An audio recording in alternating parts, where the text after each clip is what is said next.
धर्मनिरपेक्षता का एक मतलब ये भी है जियो और जीने दो। ये line chief justice DY Chandrachud ने तब कही जब उन्होंने यूपी मदरसा एक्ट की सुनवाई की। सुप्रीम कोर्ट की 3 जजों की पीठ ने महत्वपूर्ण फैसला सुनाते हुए उत्तर प्रदेश मदरसा बोर्ड एक्ट 2004 को संवैधानिक करार दिया है। सुप्रीम कोर्ट के इस फैसले से राज्य के लगभग 17 लाख मदरसा छात्रों को बड़ी राहत मिली है, क्योंकि इससे उनके शिक्षा और भविष्य की पढ़ाई के लिए अनिश्चितता खत्म हो गई है। इलाहाबाद हाईकोर्ट की लखनऊ बेंच के फैसले को पलटते हुए सबसे बड़े कोर्ट ने यूपी मदरसा बोर्ड की संवैधानिकता को बरकरार रखा है। हालांकि कुछ प्रावधानों को छोड़कर अदालत ने उत्तर प्रदेश मदरसा शिक्षा बोर्ड अधिनियम 2004 को संवैधानिक वैधता स्वीकार कर ली है। इस फैसले से ये स्पष्ट हो गया है कि अधिनियम का बड़ा हिस्सा कानूनन तरीके से वैध है और संविधान के मुताबिक भी है। लेकिन क्या था यूपी इलाहाबाद हाईकोर्ट का वो आदेश जिसे अब सुप्रीम कोर्ट ने गलत ठहराया है?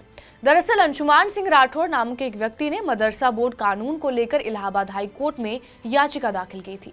राठौड़ ने उस कानून की संवैधानिक वैधता को चुनौती दी थी। इसी पर हाईकोर्ट ने 22 मार्च को फैसला सुनाया था और हाईकोर्ट ने कहा था कि UP board of Madrasa education act 2004 असंवैधानिक है और इससे धर्मनिरपेक्षता के सिद्धांत का उल्लंघन भी होता है। साथ ही राज्य सरकारों को मदरसों से पढ़ने वाले बच्चों को आम स्कूलिंग सिस्टम में शामिल करने का आदेश दिया था। अदालत ने यह भी कहा था कि सरकार के पास धार्मिक शिक्षा के लिए बोर्ड बनाने या फिर किसी विशेष धर्म के लिए स्कूली शिक्षा के लिए बोर्ड बनाने का कोई भी अधिकार नहीं है। लेकिन सुप्रीम कोर्ट ने इस फैसले पर रोक लगाई और अब अंतिम फैसला सुनाते हुए मदरसा एक्ट को संवैधानिक जामा पहना दिया है। सीजेआई डीवाई चंद्रचूड़ के नेतृत्व वाली सुप्रीम कोर्ट की 3 जस्टिस की बेंच ने यह कहा कि यह सही नहीं था।